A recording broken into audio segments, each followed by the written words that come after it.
lifting up Jesus, opening his word from Australia, Denmark, Israel, Japan, New Zealand, Northern Ireland, Republic of Ireland, Singapore, South Africa, United Kingdom, Thailand, the Philippines, United States, and throughout the world. You're watching Moriel TV. Hi, this is Tim from Moriel TV and Moriel Radio, here live via Skype with Jacob Prasch. Jacob, it's time for This Week in Prophecy. Today is Friday, June 23rd, 2017. Greetings in Jesus from London, England. This Week in Prophecy. As usual, major events in the Middle East that are being overlooked or underreported by the mainstream press in some cases. Certainly major events in Europe and Britain of prophetic significance, as well as events in the United States that have prophetic or potentially prophetic ramifications for events across the Atlantic and in Israel. Let's begin.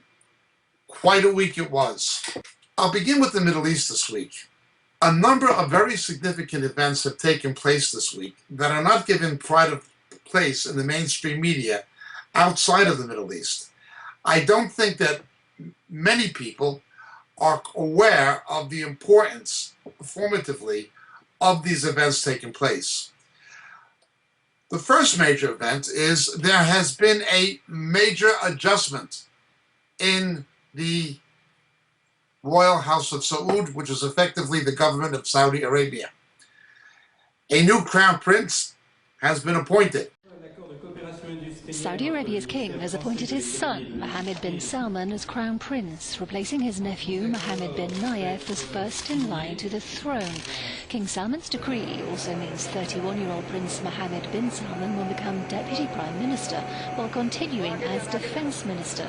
He's been responsible for organizing Riyadh's war with Yemen and dictating the country's energy policy. 57-year-old Mohammed bin Nayef has pledged allegiance to the new crown prince. Insiders say the 31-year-old's promotion confirms him as next ruler of the kingdom. The surprise announcement follows 2.5 years of major changes in Saudi Arabia, including the war in Yemen and major changes in energy policy.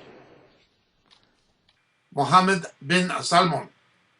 He is a reformer. Now, by a reformer, I don't mean a social reformer or a reformer in the sense of anything going to change the religious and cultural fabric of Saudi Arabia. He is an economic reformer committed to diversification of the economy. He's only 31 years old, but again, because of nepotism, he's effectively controlling foreign and defense policy and much of the economy already. Hence, he displaced the sitting crown prince and is now next in line to become king of Saudi Arabia, when his father, who's 81 years old, is forced to retire for reasons of age. His father has been king of Saudi Arabia only since 2015. It's a geriocracy. What you see now in Saudi Arabia is a switch between a geriocracy, a government of old people, who date their heritage back to the descendants of Ibn Saud in 1932, who established the present nation, Saudi Arabia. When in a jihad, the Wahhabists, that is the Salafists, in league with religious extremists, drove the family of King Musharraf out of power. They gained support and recognition based on the politics of oil from the Roosevelt administration at that time, seated in Washington, and that began this strategic relationship between the United States and one of the most anti-Christian, anti-Semitic, anti-human rights, suppressive regimes in history that endures to this day, and hypocritically, one American administration after another ignores. That includes Carter administration, includes the Nixon administration, the Ford administration, it includes the Reagan administration, it includes the Bush administration above all. As I've said many times, the Saudis, partners with the Bush family and the Carlyle Group, an investment concern with James Baker And it's continued with Barack Obama, and unfortunately, it seems to be continuing with Donald Trump.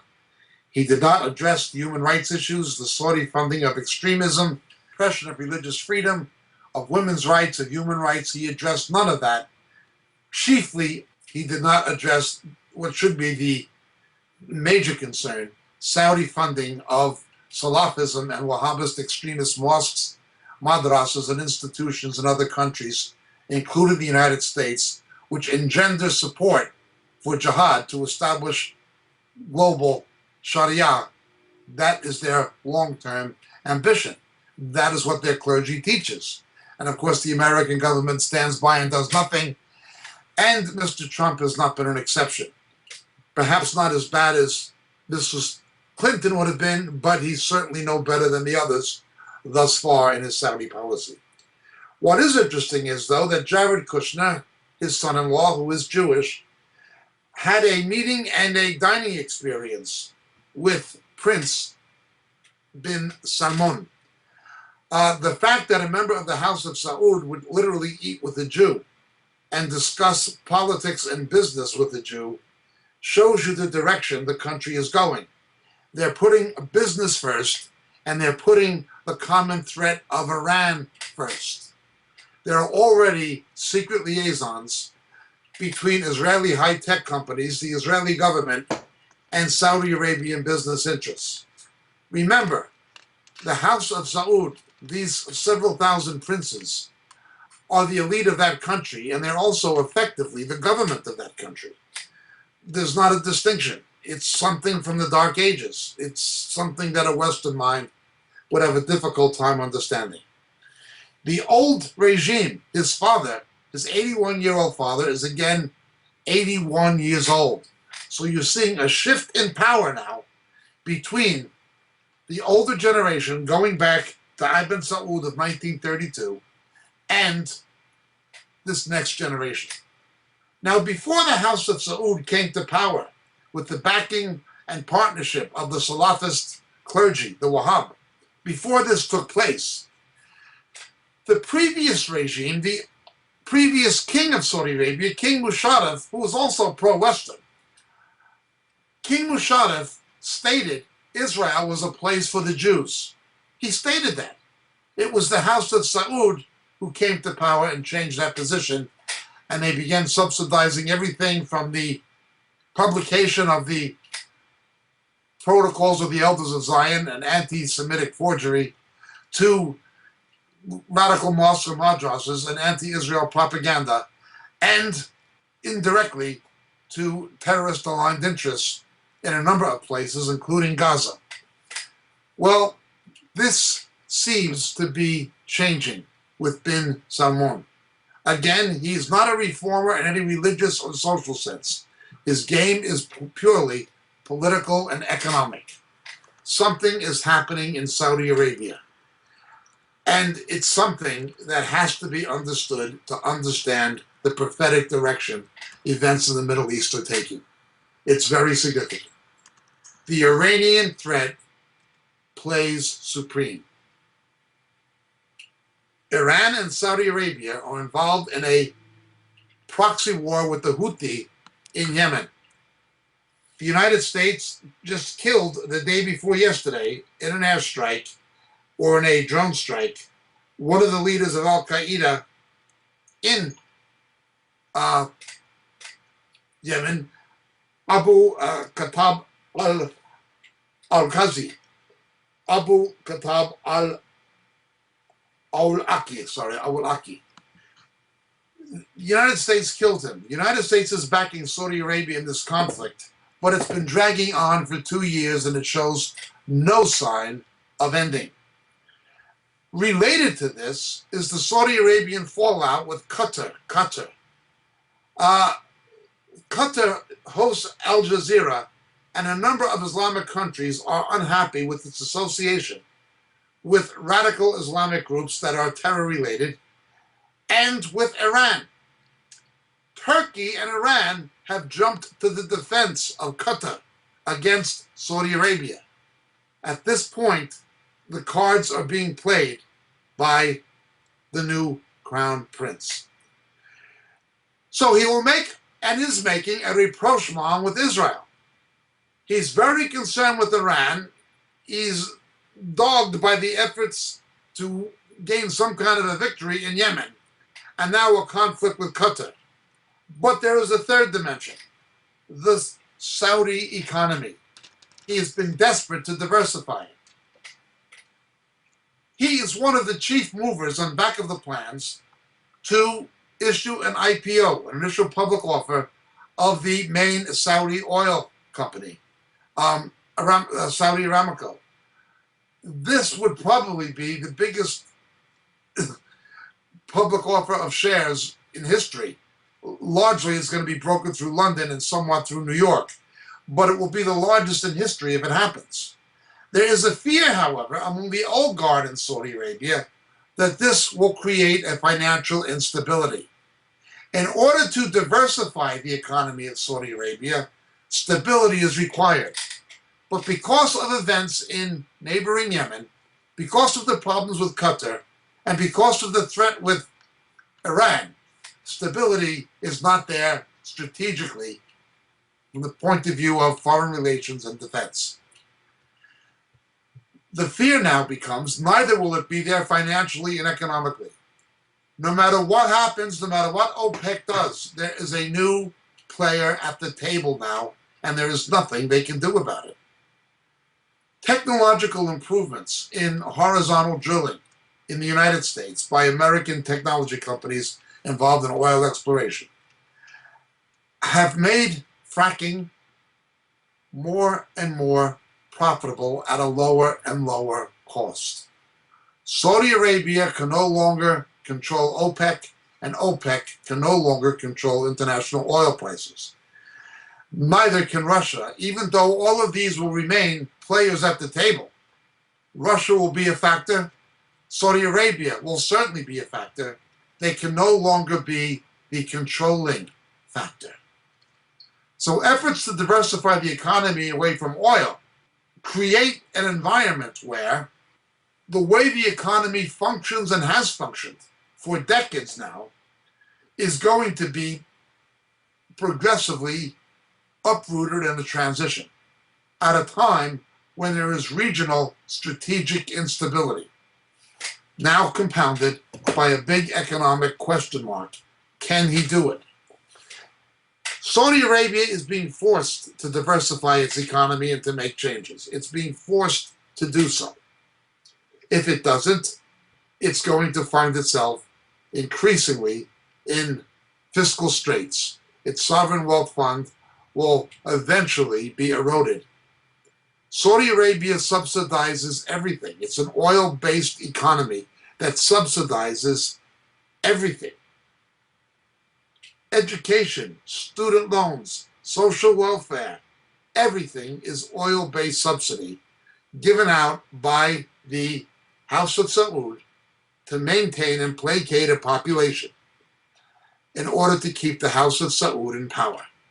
At the same time, they have to placate the Wahhab clergy, radical Salafis, Sharia fanatics. At the same time, they have to keep their eye on Iran and its adjutant states. At the same time, they have to play ball increasingly with the West. They can no longer dictate about oil prices as they once did. This is merging into a very, very interesting state of affairs. They are being forced by the realities of Iran and the need for stability to diversify their economy to make some kind of an agreement with Israel. Some kind. Meanwhile, the hypocrisy goes on. The Saudi Arabian government is allowed to continue to subsidize mosques and Islamic institutions that are pro-Sharia and that indirectly, and in some cases, some would say directly, engender support for terror. This week in Britain, something unique happened. What Donald Trump did not address, no American government wants to address, somebody inadvertently addressed in Great Britain. It was a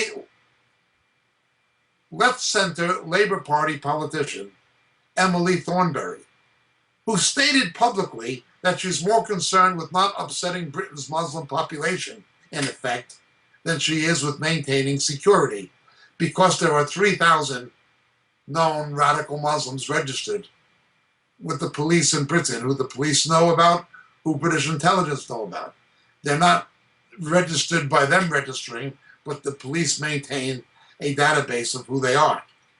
3,000 who have not been rounded up. She has made some reference to this, which has gotten her in political trouble because the Muslims scream and yell at anything. We need to ask the Saudi Arabians about their funding of mosques, fundamentalist mosques, Sharia mosques in Great Britain. Every Western government, British and American, has ignored this, but a left-wing politician inadvertently, perhaps not even intentionally, addressed the issue no one else would or has. That is the central issue in Western relationships with Saudi Arabia. Undoubtedly, the Israelis will address it, including Saudi funding to interests in Gaza.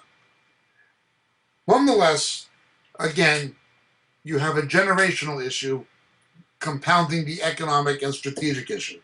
It is something that is sociological. Now, when something is sociological in Saudi Arabia, it also has not only political ramifications, but religious ones. Simply because he's not a geriocrat, simply because he's not an old man, the young people of Saudi Arabia warm towards the new crown prince. But they have a problem with the fact that his economic programs are going to cut the subsidies upon which they are reliant. You have a padded government bureaucracy that's unbelievable. Someone related to the House of Saud will have an administrative position in a government office, not based on qualification, but based on nepotism. He will have a degree of some kind. Usually they study in the West, they study abroad. They generally speak English quite well. But he'll come into work late, he'll sip tea, and socialize, read the newspapers, whatever he does, and he'll do a minimum of work. Then he'll go out to lunch and might not come back. The whole Saudi civil service runs this way, this privileged class. The people are reliant on subsidies that are funded by oil, and now with the decline of the power of oil in Saudi Arabia and the need to diversify, everything's brought into question. Everything. There's a sociological upheaval now between the generations. There's an economic transition, and there's a new defense situation existing that has not existed before. This was in part brought about by the enabling of Barack Obama and John Kerry to increase vitality and the virility of the Iranian threat. Yesterday, Iran had a huge march and parade.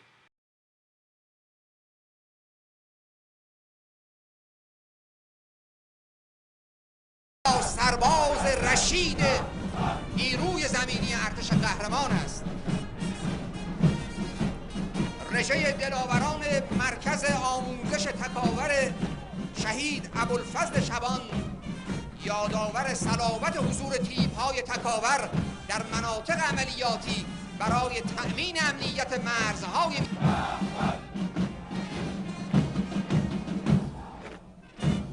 یگان احتیاط نیروی زمینی که در هر نقطه است آمادگی انهدام هر نیروی متجاوز به آسمان و حریم ولایت را دارند. این دانشجویان میرای خون خود از کیان آغازه ایران اسلامی را در اوج قله‌های سربلند به خط خون نوشتند.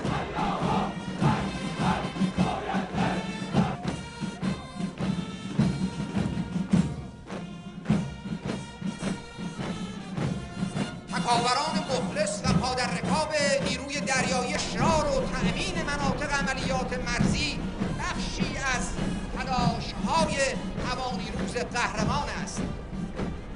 به یادگار بیش از 1000 سرو گلگون کفن که در برابر تازیانه طوفان ایستادند، صیاد و نامجوی، وارثان فلاحی همتی، رهپویان با درود بی پایان به عزیزانی که در سالهای دفاع مقدس از روسپیدان بهشت، طرحی از روسفیدی مردمانت و نقش سرخی از آبشناسان به حرمت ذکر زیارت عاشورای صیاد در صحیفه مرصاد، به خون سرخ حنجره اسماعیل انقلاب عباس بابایی، به ستاره درخشان دفاع در طریق ولایت باشیم و حامیان حریم اسلام و انقلاب.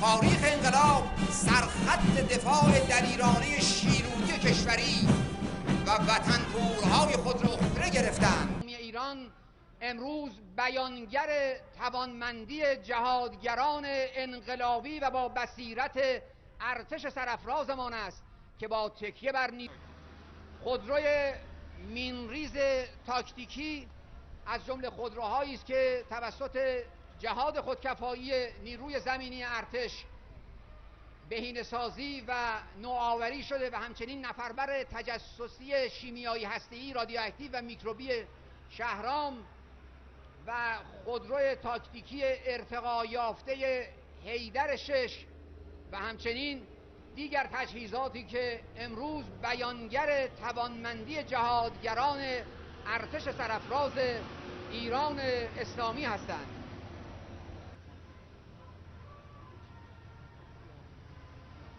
تانک تیام نیز نمونه ای از اقدامات نوآورانه در جهاد خودکفایی نیروی زمینی قهرمان است.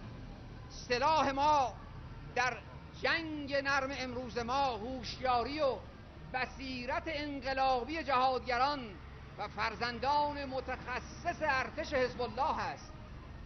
همچنان که ملت شریف ایران شاهد رژه تانک‌های ذوالفقار و تانک‌های مدرنیزه شده در محل رژه هستند، در سراسر میهن اسلامی دلاورمردان ارتش حزب الله، ارتش ولایتمدار، ارتش مؤمن و انقلابی نیز برای دشمنان قدرت نمایی می کنند و برای ملت شریفمان امنیت و آرامشی که حاکی از حضور دلاورانمان و خون شهدای عزیزمان است یادآوری می شود. حاصل دسترنج عزیزانمان در حوزه‌های مختلف خودکفایی ارتش سرافراز ایران اسلامی است. توپ خودکششی چرخدار بهمن 57 و همچنین خودروهای ارتش سرافراز ایران اسلامی همچون برق و صاعقه بر سر توطئه‌گران که در کوردلان گردید، همچنان شاهد رژه بخش‌هایی از تجهیزات بهینه‌سازی شده و بازسازی شده موشکی نیروی زمینی قهرمان ارتش جمهوری اسلامی ایران هستیم. ما دلاور ارتش حزب الله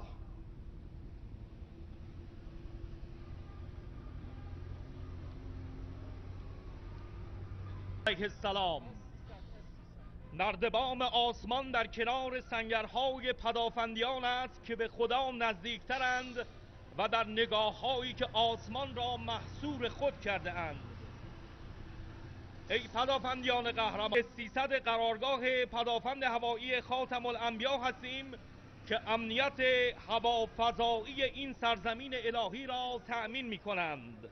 لبیک یا رسول الله، لبیک یا حسین، لبیک یا رهبر و ای مقتدا، تا پای جان ایستاده ایم. این چنین است که فرماندهی معظم کل قوا فرمودند امروز پدافند در آرایش نیروها واقف می شود.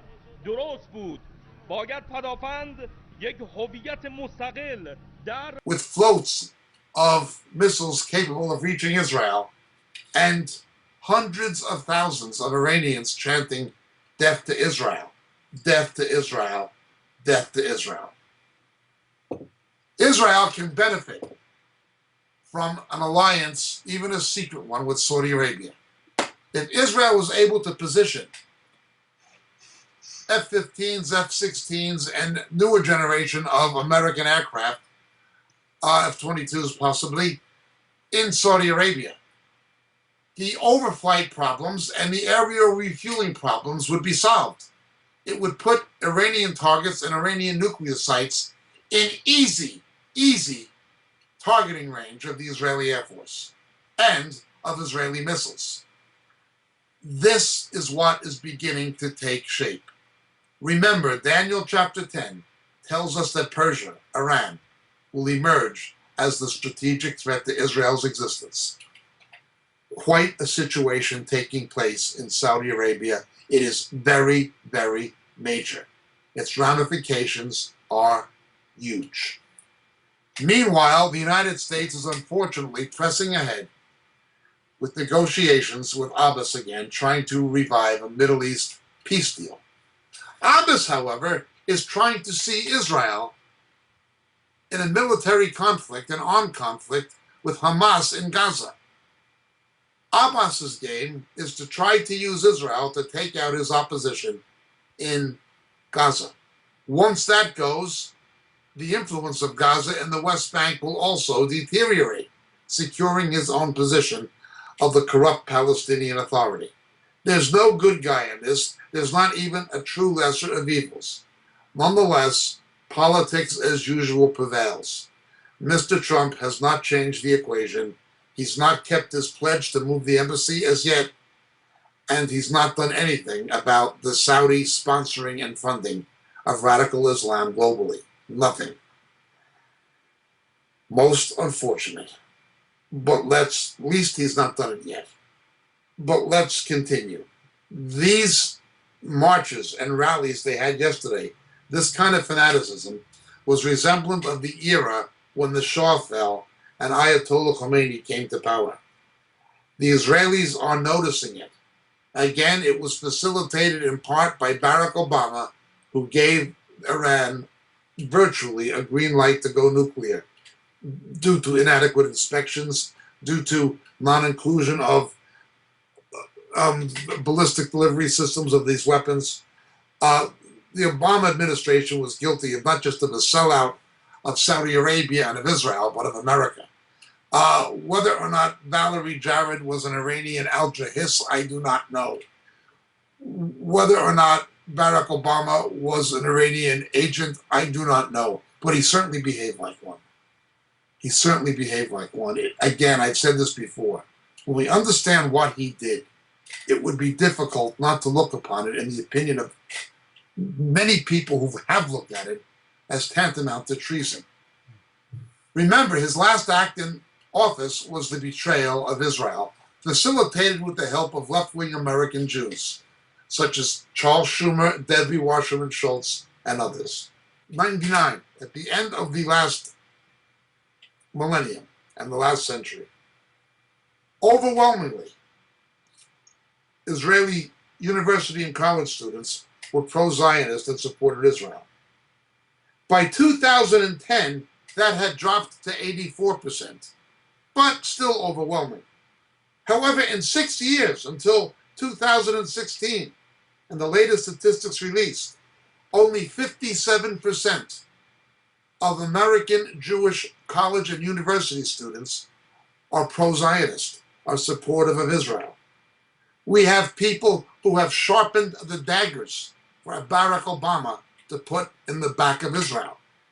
Charles Schumer, Senator of New York, Debbie Wasserman Schultz. These are people who have sharpened the daggers of Barack Obama to knife Israel in the back. Just yesterday, an American Jewish judge in Michigan, and I question if he had the juridical authority, if he had the jurisdiction to do it, is being contested. A judge named Martin Goldsmith in Michigan, a Jewish American judge, Martin Goldsmith, issued a court order, an injunction preventing the Trump administration from deporting 100 Iraqi criminals, people arrested, charged, convicted of major crimes, of felonies, whom Donald Trump wants to deport, but whom this Jewish American judge, Goldsmith, issued an injunction preventing it, wanting further juridical processes and so forth. This is absurd. These are people that I've described before as Menlauses. Menelaus being that Jew, the chief of the Jews, who collaborated with Antiochus Epiphanes in the story of the Maccabees, predicted and prophesied in the book of Daniel. Again, this will happen again in the last days. When the Antichrist makes his covenant with death, it betrays Israel, and Israel makes that covenant of death with him. And the abomination of desolation winds up standing in the holy place as it did in the days of Antiochus Epiphanes. It's going to be facilitated the same way it was in the days of the Maccabees. Menelauses, Meshumites, traitors to the Jewish people, even people who have betrayed the interest of the United States. Again, I'm speaking of people like Schumer and Wasserman Schultz, left-wing liberal Democrats who facilitate this kind of pandering to Islam. The Antichrist will make a false peace, and you can bet the left-wing Jewish community will support him. You can absolutely guarantee what happened in the story of the Maccabees, in the book of Maccabees, what was predicted by Daniel. We can be absolutely certain it will happen again, and indeed it is already beginning to happen again. Betrayal of America's interest, betrayal of America's friends, and betrayal of Israel. And at the forefront of that betrayal, many times, is a left-wing secular Jew. Religious Jews have other problems. But let us continue.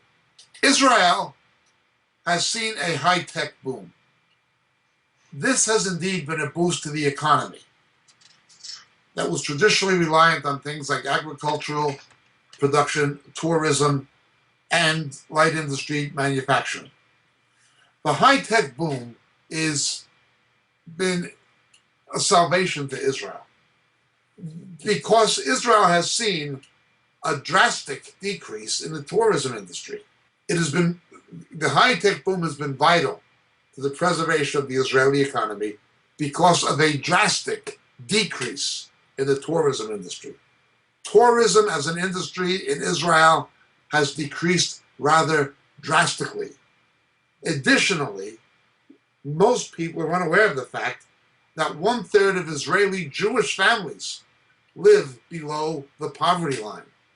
1/3 of Jewish children in Israel live below the poverty line. Now, of course, much of this is accounted for by immigrants from Russia, Ethiopia, places like that. Nonetheless, 1/3 of the Jewish population lives below the poverty line, and many Israeli Arabs, most Israeli Arabs, live above the poverty line. Of course, the media does not tell us that. Israel has major problems, sociologically and economically. It is a divided state between the religious and the secular. It is a divided state between the immigrants and the Sabras, the Israelis who were born there. It is a country that is basically held together in many respects by the common threat, the common enemy. And as Daniel 10 predicts, that enemy is becoming less and less Arab and more Persian. Less and less Arab and more Persian. The Arab threats that we see against Israel, such as Hezbollah, are Iranian agents. They're Iranian animated. The threat from Syria, they're Alawites. They're a sect of Shia Islam controlled and in league with Iran. So even what Arab threat presently exists is being animated by Shia Iran. Sunnis are dividing with each other. Qatar is being alienated by other Arabs. Strange, very strange. Iran and Turkey jumped to the defense of Qatar. Qatar, however, has just bought a 4.75% stake in American Airlines. A lousy airline from my experience, but they bought a 4.75% stake in it. We let these people who are in bed with the Iranians make capital investments in the American economy. I had hoped that Mr. Trump would have stopped this kind of sellout that so much defined the Bush administration.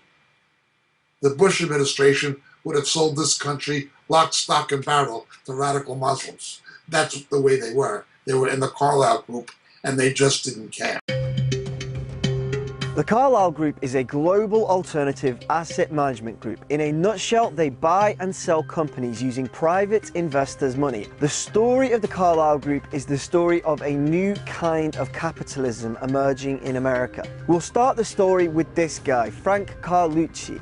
He had served in a variety of government positions, but from 1987 to 1989, he was serving as the United States Secretary of Defense for Ronald Reagan. He changed the rules on procurement at the Pentagon so that companies would be put on long-term supply contracts. He also had to cooperate with Operation 111 Wind, an investigation looking into corruption at the Pentagon with officials being bribed to secure large defense contracts. 6 days after he finished his term as Defense Secretary, he went straight to the Carlyle Group. And he advised Carlyle to take a look at a company called BDM. They had been hit hard by Operation Wind, and their share price had plummeted. Eventually, Carlyle acquired BDM for $130 million. It was a steal, because it turned out that BDM were on a long-term contract with the Pentagon. Is it possible that a person like Frank Carlucci might have known which companies were on long-term contracts and which were not?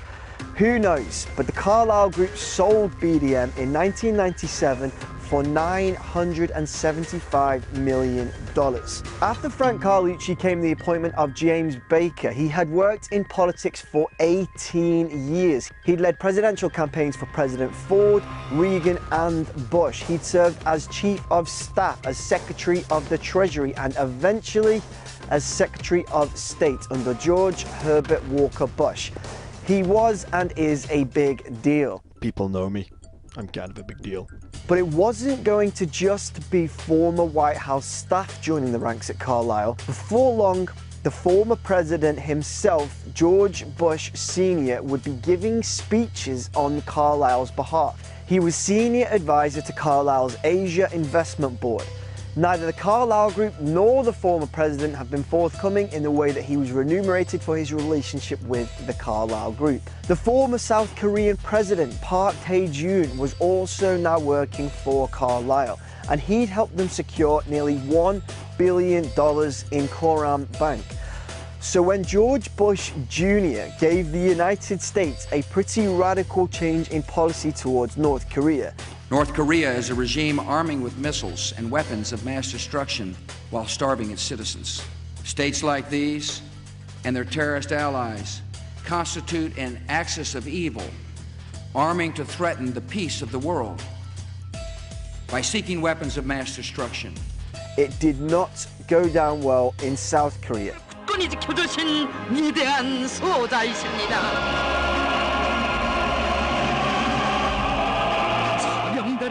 It caused a lot of tensions when the new policy provoked North Korea into doing what it does best, issuing threats.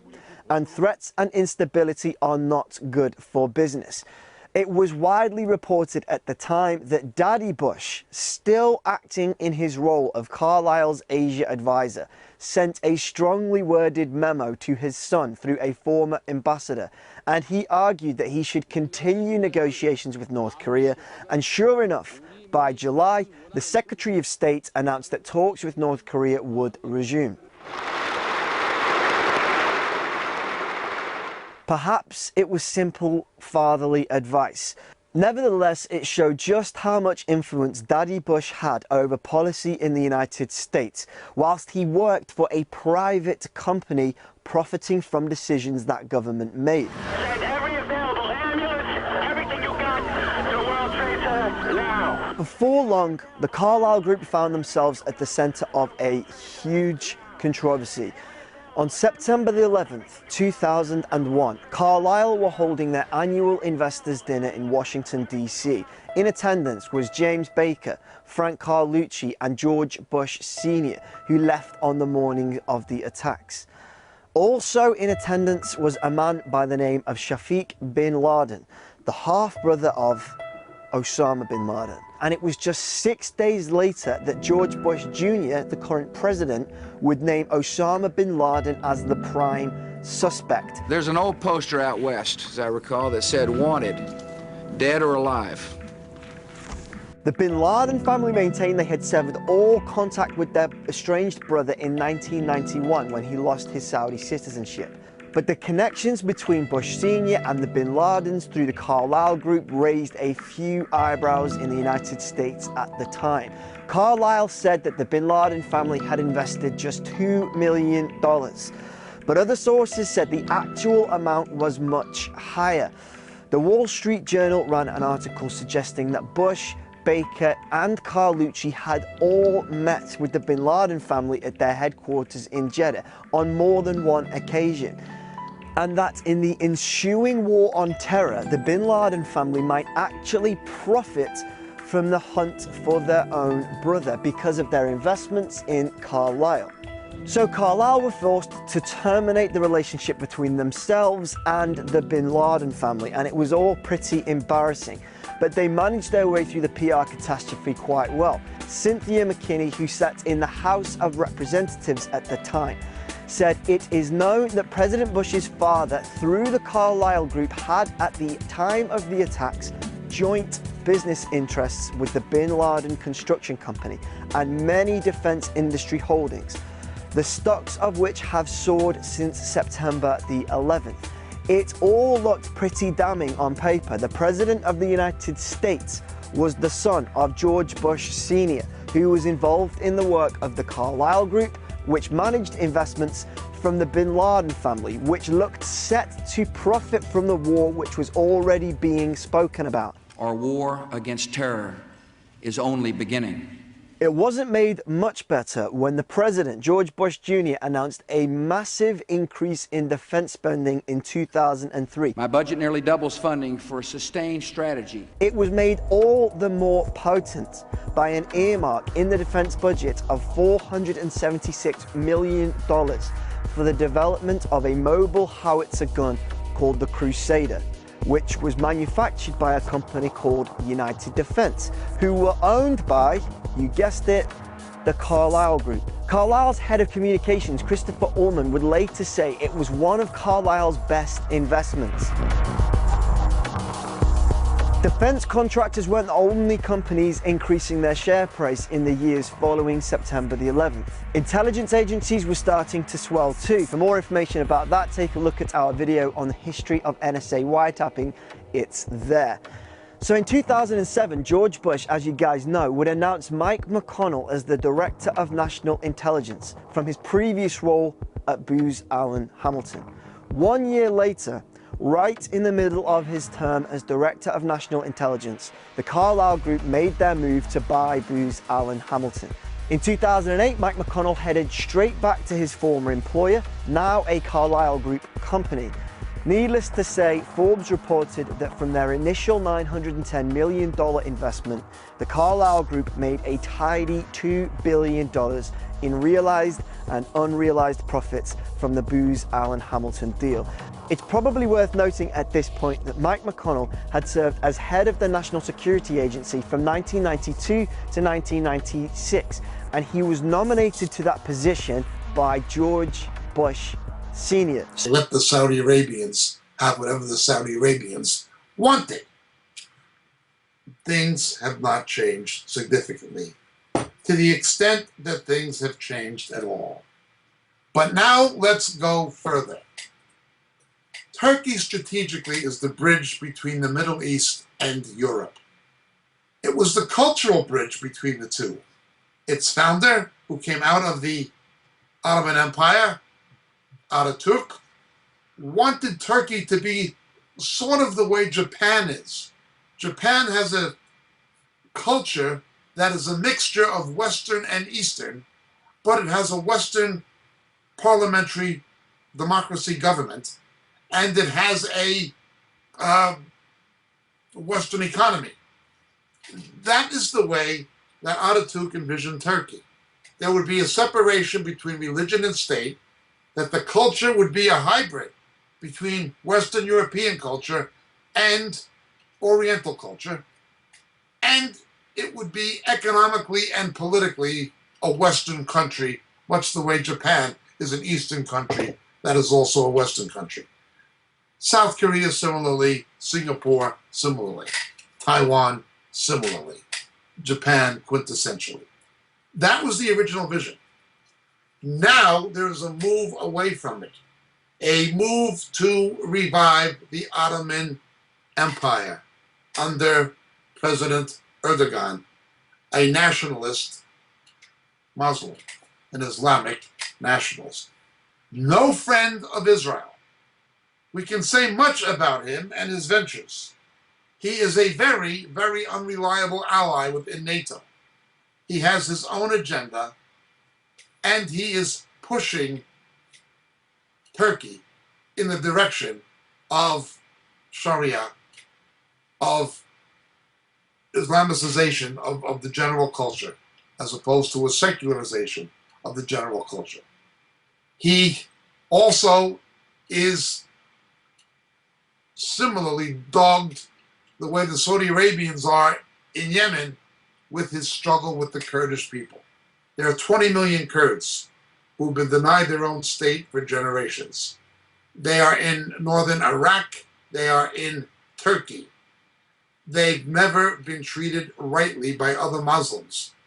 Often, Kurds are much more open to the gospel than most Muslims generally.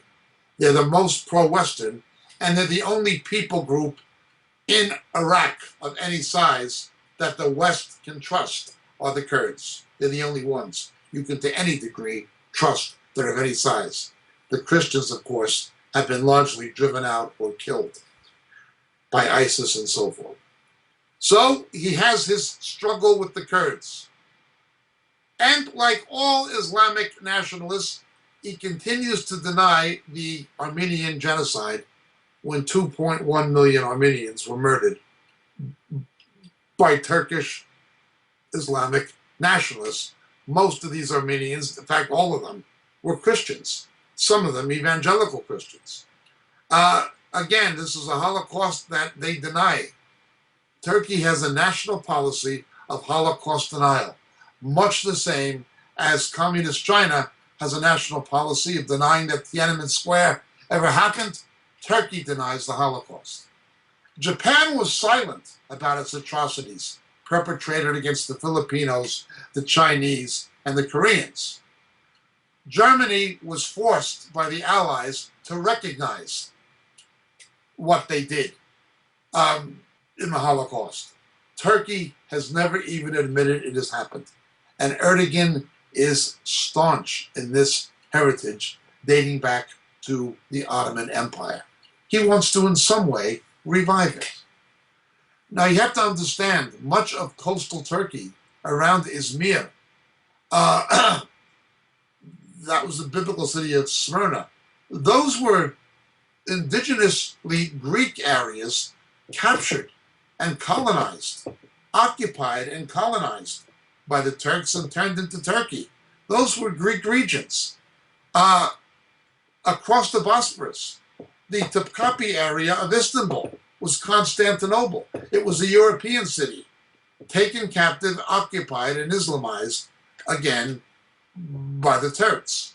Well, he comes very much from that position. Now let's understand there has been strong resistance to Turkey coming in to the European Union. The Greeks would certainly, for historical reasons, not allow it to happen. Stupidly, recklessly, almost suicidally, David Cameron wanted Turkey in the EU, and he wanted Britain in it. Can you imagine the ramifications when you had millions and millions of more Muslims coming out of Turkey, overrunning Europe with a right to live there, extract social welfare and benefits from British and European taxpayers? That's what Cameron wanted. Well, I thank God that that terrible man is gone. He was a terrible, terrible person. Nonetheless, he said he was a conservative. Well, he didn't have his way concerning Turkey. Turkey realizes it's not going to get into Europe easily if it gets in at all. So it is going back to its Ottoman heritage to the degree it can, and Erdogan is there. But let us remember something. I will bless them that bless thee, and curse them that curse thee. It was Erdogan and Turkey who were on back of those flotillas who came to Gaza that the Israelis forcibly turned back. He's been supportive of one anti-Israel policy in the Middle East after another. His day of reckoning is coming. Turkey is heading for an economic default on its debt. This will shake the global bond markets. What happened in Mexico in the 1990s, what happened in Malaysia, that is the path that Turkey is presently on. Erdogan has as much as admitted it, and he's not changing course. It would appear at this point almost inevitable that you will see a colossal default on sovereign debt by Turkey that will have unbelievable ramifications for the international bond market, even though most of the exposure is internal. Economic judgment is coming on Turkey. Economic judgment is also, once again, coming on Russia. According to the Institute of International Finance, Russia may run out of financial reserves by mid-2017. The country has spent the past 2 years battling economic shortfalls, so is Russia running out of money?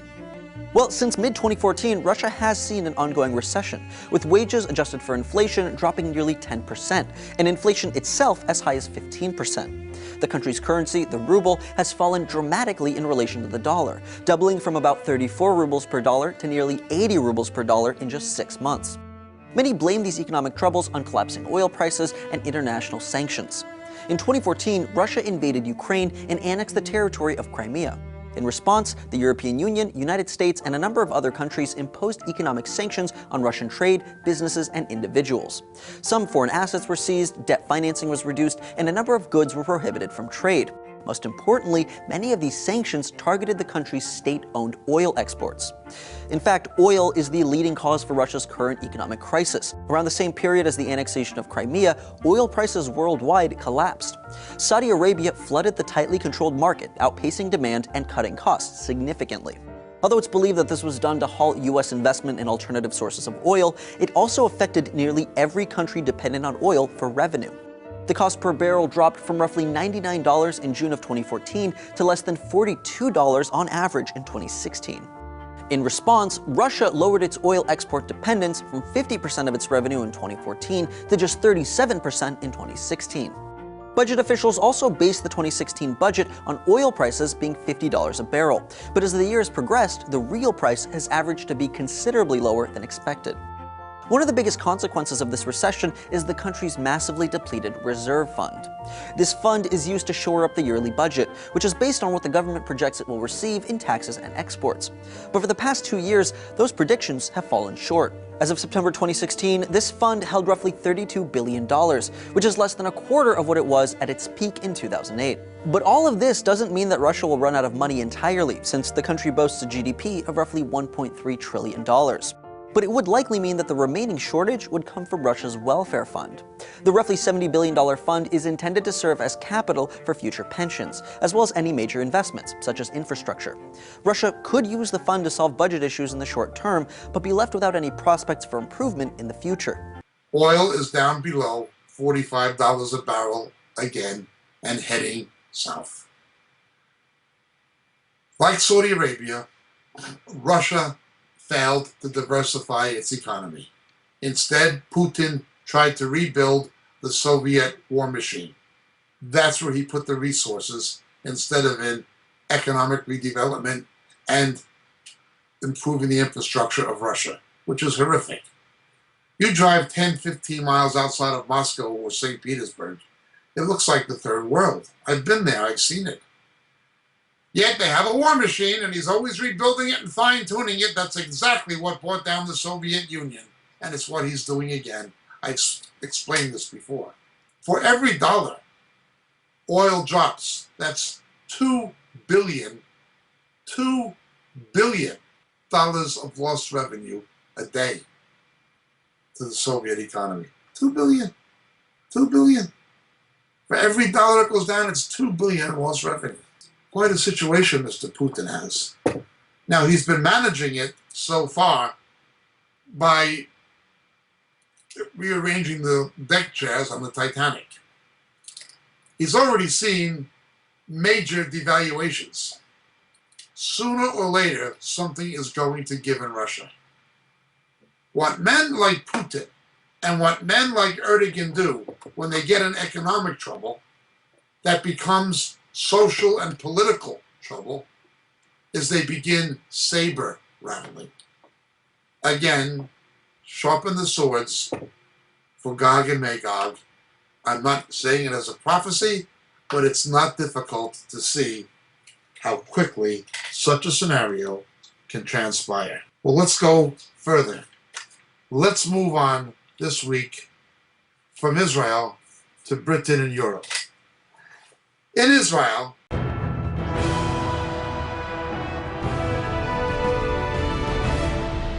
with this True News video update, I'm Doc Burkhart. Israel is known as the Holy Land, but in Tel Aviv, one of the world's largest gay pride parades is taking place as tens of thousands of homosexuals make their annual pilgrimage to the Sodom-like Mecca.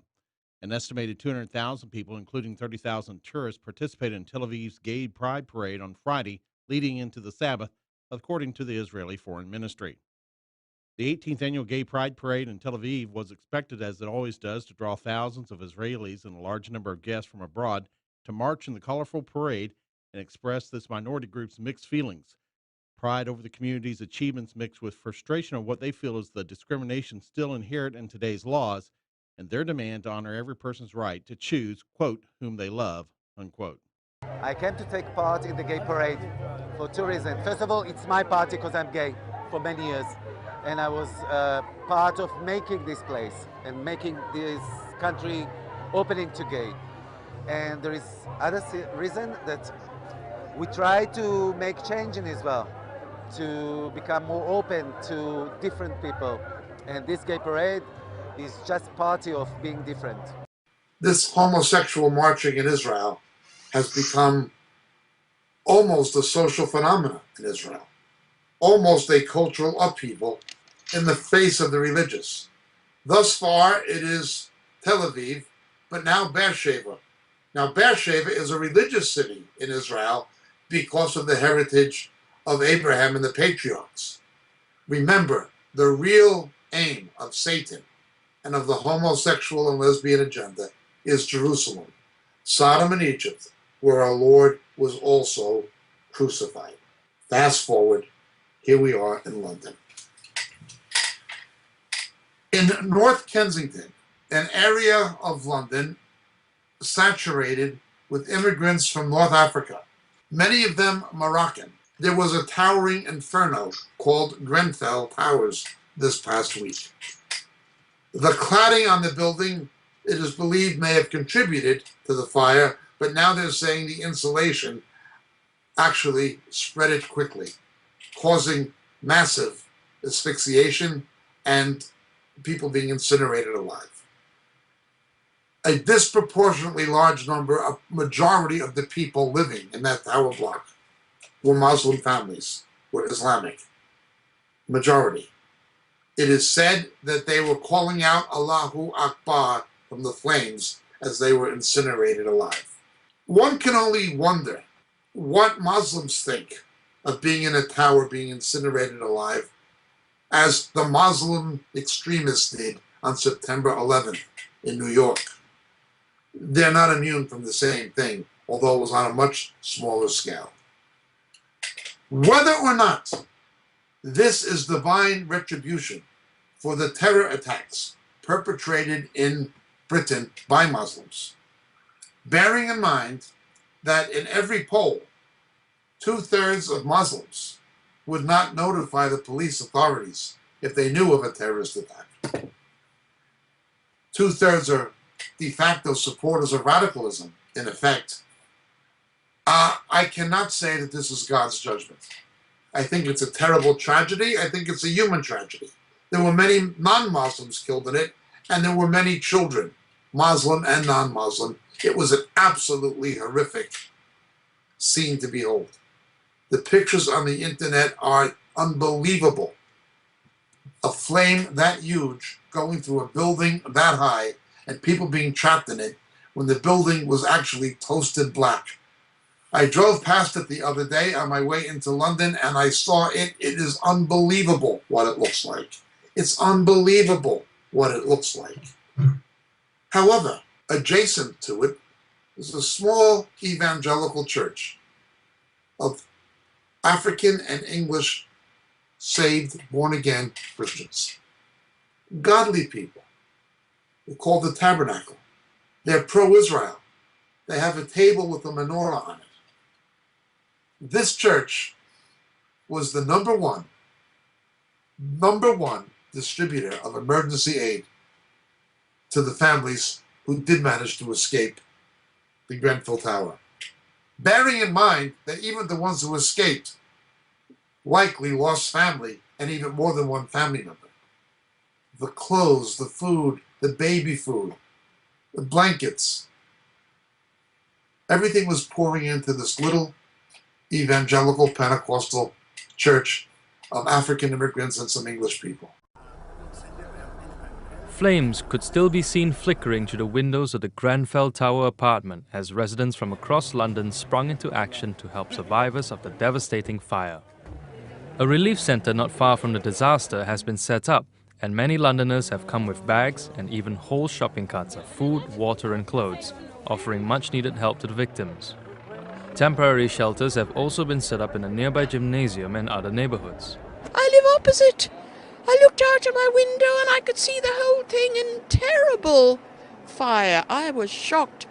So I came out to the church, Latimer Christian Church on the corner opposite, and we've been praying with people, sobbing and crying and very upset.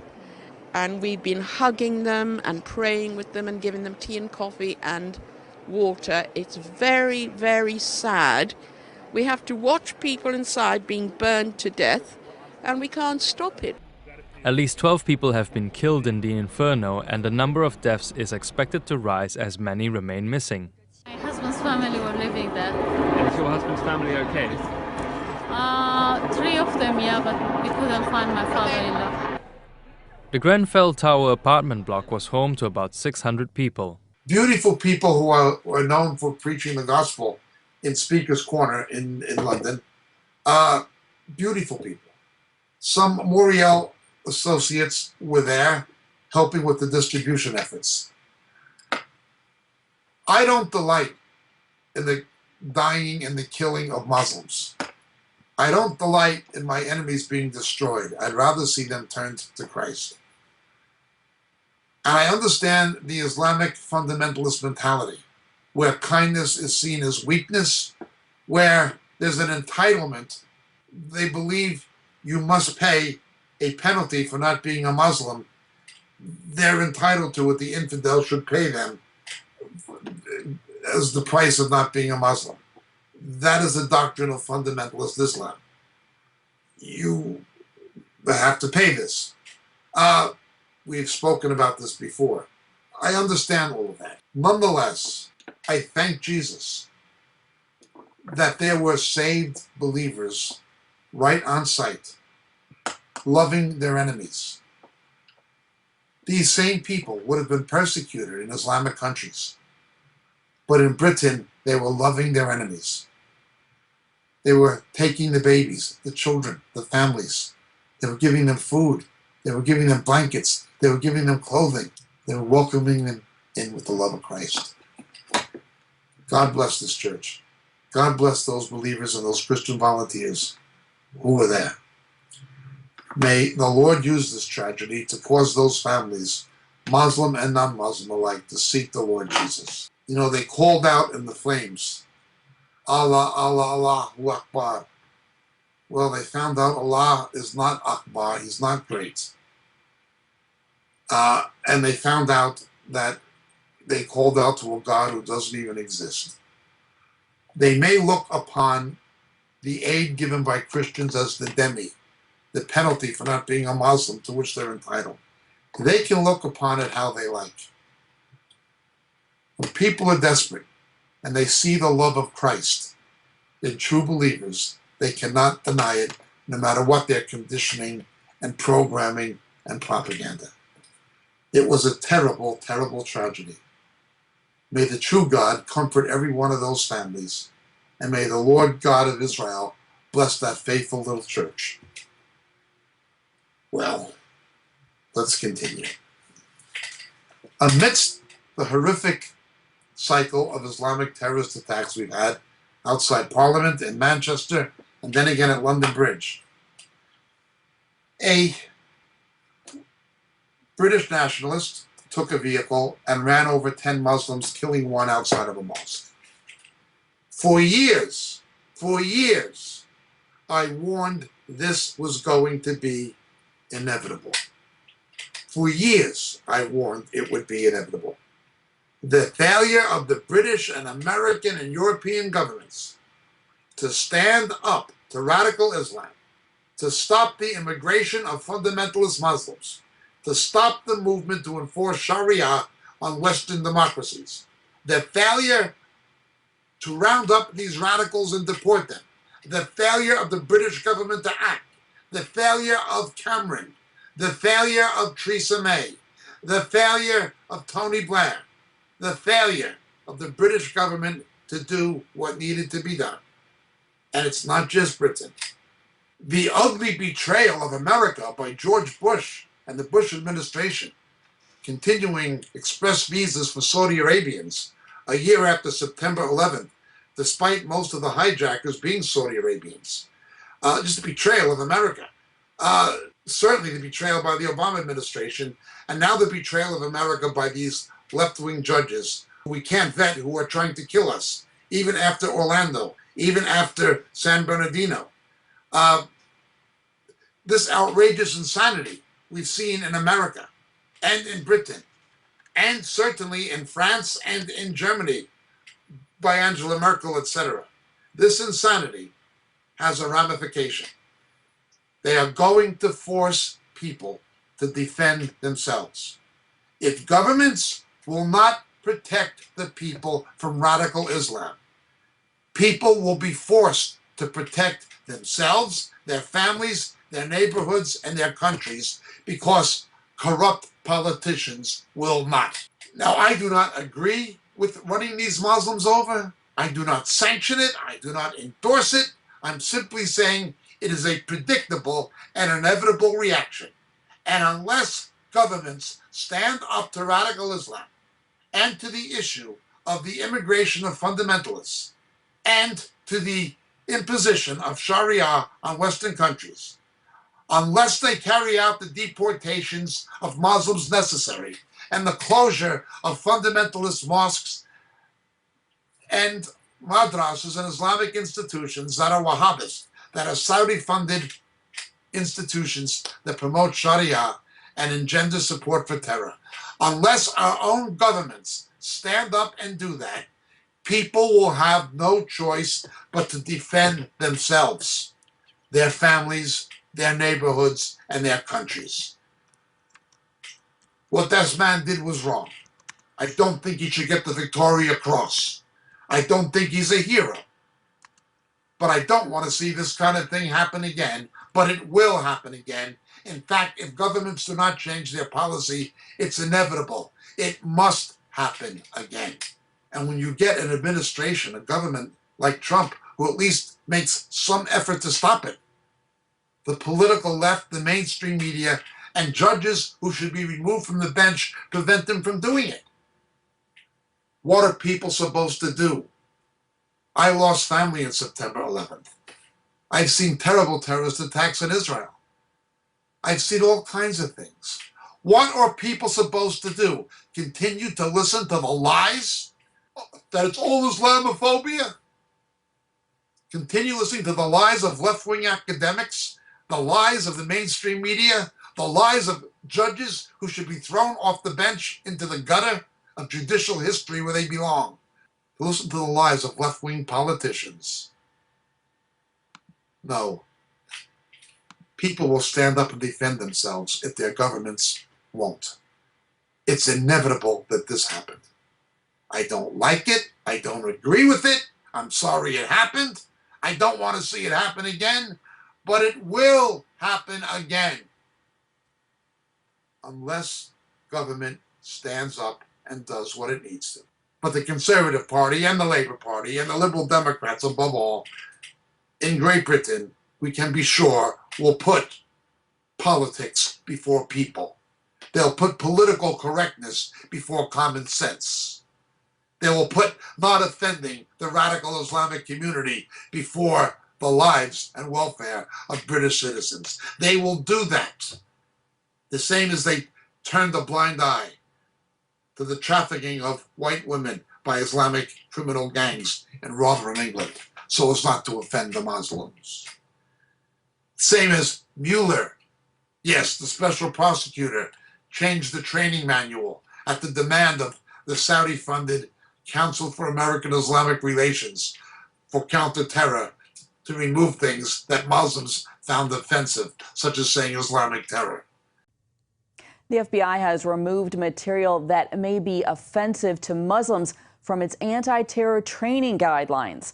A report from Judicial Watch shows that materials linking the Muslim Brotherhood to terrorism or profiling terrorists as young male immigrants of Middle Eastern appearance are now gone.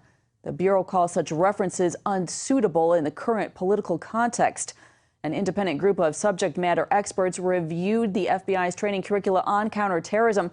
They recommended the removal of presentations and curricula on Islam from FBI offices around the country.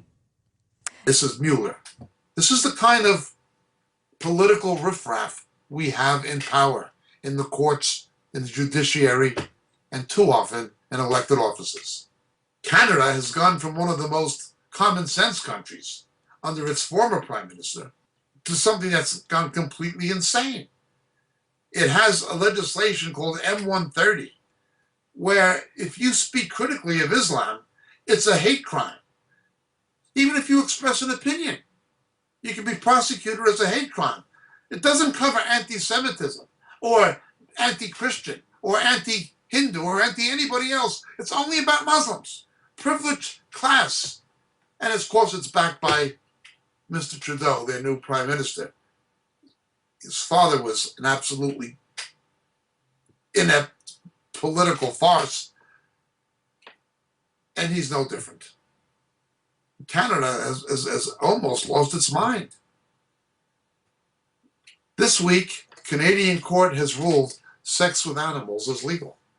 Bestiality is legal in Canada. This actually happened. You can't criticize Islamic fundamentalism and Sharia. If you say in Saudi Arabia women can't drive a car, and there's people in Canada who agree with that and would like to see it in Canada, that could be considered a hate crime. But if you want to have sex with an animal, that's all right. Speaking of oral sex with animals, that's what it was about. This is Canada. The Lord is indeed coming. The Lord is indeed coming soon. Further afield, North Korea is testing rocket engines this week. And the collision of the USS Fitzgerald is very, very mysterious, with a lot of contradictions in the report. Hey everybody, welcome to AM TV, Alternative Media Television. My name is Chad Booksam. What really happened to the USS Fitzgerald? The search for answers after a deadly collision at sea between a U.S. Navy destroyer and a cargo ship that killed 7 Navy sailors. Now this is what we're getting from reports. Over the Father's Day weekend, a cargo ship supposedly collided with the USS Fitzgerald early in the morning when it was still dark, and seven Navy sailors died.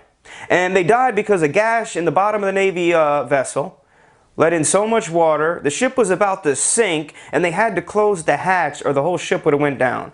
And that cost the lives of 7 Navy sailors, which alone is just a disaster, a catastrophe, and very sad given the situation. Now, there's a lot of confusion surrounding this collision because the misinformation is coming from the sources, the U.S. military and Japanese officials. First of all, they were off on the time. They first said it happened at 2:30, right? And then they changed it to 1:30. The Japanese officials did. And then the U.S. military was like, no, it happened at 2:30. And then after they went behind scenes and behind closed doors, they all agreed to 1:30. So that alone makes it smell fishy. Okay? That alone makes it smell fishy. Also, on top of that, the Japanese company who charters the ACX Crystal, that's the name of the cargo ship, will not tell us where the destination of the cargo ship was going. Will not tell us the original destination of the cargo ship. Why? Now, what we've heard from reports is all of the personnel on the cargo ship were Filipino. All Filipino. And right now they are docked in Tokyo, but they have not released the original destination of the cargo ship. Now, another point we see from maritime reports, not from really media reports, but anybody can log on to these maritime locations where shipping routes are, where ships are, and you can see their location. And what's been pinpointed by just regular citizens around the world is that the ACX Crystal did a sharp right turn right before the collision against the USS Fitzgerald, meaning it was targeting it. Now, if that didn't happen, let's take a look. First of all, the USS Navy vessel has awesome high-tech technology, radar systems, military radar systems, missile defense systems. This cargo ship's not that small. It's pretty big, actually. Nowhere near big the Navy vessel, but any radar on any ship would be able to detect the cargo ship, especially on a high-tech Navy vessel like the USS Fitzgerald. So what happened? What happened? Now, obviously, there's a lot of personnel on the U.S. Navy vessel. The captain was asleep at the time. This is what they're telling us. And they just didn't see it on radar. Or they turned off their radar. The Navy is calling this one of the worst at-sea disasters in decades. These kind of collisions with Navy vessels are so rare. It happens like once or twice every like 3 or 4 decades because the radar and communication technology they have on these ships is impeccable. This is not supposed to happen unless they allow it to happen. Now also with a collision like this, you would think on the cargo ship, there were about 20 people on the cargo ship, that somebody would have been injured, right? With this kind of collision against this huge Navy ship, but nothing. And the damage on the cargo ship is like nothing. And this Navy vessel received major damage. Now, it would take a lot of force to create the kind of destruction to that ship that you see. You don't just have destruction on the deck, you have it at the bottom, the huge gash that almost sunk the ship. This is major damage. Major damage. And given the fact that we're in an area where we have lots of enemies, and they're not telling us something, we need to know who was on that cargo ship besides their race, what was on that cargo ship, and what was its destination. We need to know that. Second, we need to know the cargo ship and the personnel on this ship waited almost an hour to contact Japanese authorities or anybody regarding the collision. What did you think if you ran in, right, to a U.S. Navy vessel, you'll call somebody right away? There's red flags all over this. This could be something that is going to lead into something bigger, given the fact that false flags usually are a little hesitant at first, and then you're going to see it build up. And through this investigation, if we find out that it is due to an enemy like North Korea, we already know that it's a false flag, given the fact that they've been hiding everything, a lot of misinformation. It is stirring speculation that it may have been a terrorist attack or something that is not on the up and up. I do not know what the situation is, but I do know that the area of the Sea of Japan and the Yellow Sea and the demilitarized zone between North and South Korea is becoming increasingly intense. The United States had a failed interceptor missile test this week. In my personal view, why develop an interception missile system and anti-ballistic missile system to defend against North Korea when we can just go in and wipe out their capacity if we put our minds to it? Again, this is the ugly legacy of Harry Truman, who followed Douglas MacArthur. We can thank Harry Truman for what's happening in Korea to this day. He was a vile man, but he's somebody who left us with a mess. It's amazing how politicians do that. They leave you with a mess that you can't easily get yourself out of. Barack Obama's deficits, his collapsing Obamacare. They leave you with a mess. They leave office and write a book after they leave the next generation with a mess. We've gone into generational theft. Again, nations get the leaders they deserve. It can be quite ugly and quite frustrating, but that is indeed what is happening. I mentioned North Korea because North Korea has either used or sold every weapon it has ever developed. Watch out for the links between North Korea, Syria, and Iran. It is a very serious business. The Israelis are well aware of it. And so we've had quite a week in prophecy. In the Middle East, in Turkey, in Israel, in the UK, and in the USA. On one final note, the 5th congressional election held since the election of Donald Trump and the defeat of Hillary Clinton, the 5th, in the 6th congressional district in Georgia. It was the most funded political campaign for the House of Representatives in history. $56 million, most of it spent by the Democratic Party. They made it a national referendum on Trump or a local referendum on the national mood concerning Donald Trump. They brought in the Hollywood heavies, the heavy hitters from Washington, and they poured in not millions, but tens of millions to get this person named Ossoff elected. Mr. Ossoff didn't even live in the district for which he was running against the Republican candidate. Well, they lost for the 5th time. They have not been able to win a single congressional election. The Democrat Party now is divided between those who say we should stop running from the center and move to the extreme left. Some say we need to go to our base like women. Women? 53% of white women voted for Donald Trump. So did 26% of Hispanic women and a smaller percentage of Afro-American women. Put it together. The National Organization of Women and the feminist movement do not represent all women because they don't represent most women statistically. But they say they're the party of women. They're living in a delusion. Just to follow up, Democrats have lost 60 seats over the past 6 years. So why should you keep your job? Well, look, I'm going to tell you something. We lost 54 seats, something like that, when President Clinton was president. And so history is on our side. Thank you for giving me the opportunity to say that.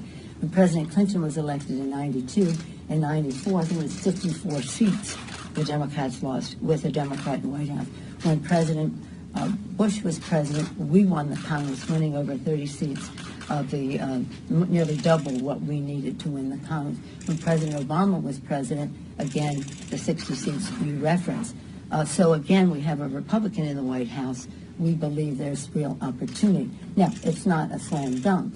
History is on our side, but it takes strategic, unified, and disciplined. We have harmony. That doesn't always mean we have unanimity, but we do have unity when it comes to fighting that fight. So you want me to sing my praises? Is that what you're saying? Why should I? Well, I'm a master legislator. I am a strategic, politically astute leader. I am my leadership is recognized by many around the country, and that is why I'm able to attract the support that I do, which is essential to our election, sad to say. 29% of Hispanics voted for Mr. Trump. Although only 8% of American black women voted for Mr. Trump, about 17% of Afro-American males did. But many more did not vote for Hillary Clinton. They just stayed home and wouldn't vote for either candidate. They don't have the base they think they have. They don't have the base they think they have. Their left-wing judges turned their backs on the homosexual community after Orlando, wanting to let more killers in the country. People you can't vet. They don't have the base they think they have. Nonetheless, the charade goes on. The mainstream media does not have the power it once had. It is losing popularity, and it is losing credibility, and it is losing those things fast. In fact, to a large degree, it's already lost it, and it won't be able to retrieve it. Social media, internet, alternative sources of news, independent news networks, that's the future. It's over, CNN. It's over, MSNBC. And Fox better realize Fox has committed suicide. It's over for Fox now, too. It's not coming back. Fox is not going to be what it was in the days of Roger Ailes and Glenn Beck and in the days of Bill O'Reilly. It's over. Mainstream media has had its day. Young people don't even want to hear it. And who can blame them? Declining popularity and declining credibility. Yet they keep playing the same game over and over and over. The same nonsense. They tried to claim that Mr. Trump was in bed with the Russians. That crazy woman, the Rachel Maddow, said that Mr. Trump is a Russian an operative. Now we had a film of Barack Obama, not knowing he was being recorded, telling the Russians that when I get reelected, I can make more concessions to you. This is my last election. Yeah. After my election, I have more flexibility. Yeah. Yeah, I understand. I transmit this information to Vladimir and understand what.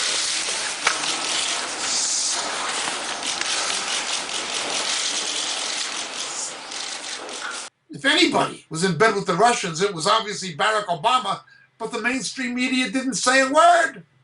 When there was grounds for a special prosecutor over Hillary Clinton and over Lois Lerner and over James Clapper, there was no calls for a special prosecutor. Now that the Russian case has collapsed, Clapper admitted there's nothing to it. Comey admitted there's nothing to it. So now that's gone. Now they need another straw to grab onto. So now they're trying to find obstruction of justice. If you want obstruction of justice, what about when Bill Clinton met with Loretta Lynch? How come they didn't have a problem then? It's all hypocrisy. They've lost too much credibility, and they're declining too fast. They just don't matter anymore. That is very, very fortunate. So where should we get our news? Where can we listen to real experts who can tell us what's really happening and why, and what it means, and where it's all going and how it's going to end? I can give you a news source that's never been wrong and that has always been honest. It never embellishes anything. It tells the truth about everybody and everything. It can not only tell you what is happening, it can tell you why it's happening and how it's going to end. The best news source there's ever been. There will never be another one that comes close to it. Sola Scriptura, the Word of God, biblical prophecy. I don't care what Fox says anymore. I don't care what CNN says to begin with. I don't care about MSNBC or CBS or the New York Slimes. I've got this. I look at these events in light of Scripture, and any Christian with the Holy Spirit of average intelligence can know a lot more than all of those liars and hypocrites in Washington, in Whitehall, and elsewhere. Here it is. The best news source there's ever been, and the best news source there will ever be. That's This Week in Prophecy. My name is James Jacob Prasch, coming to you from the UK. I'll be speaking to you, Lord willing, next week from Bulgaria. But thank you so much for listening. God bless.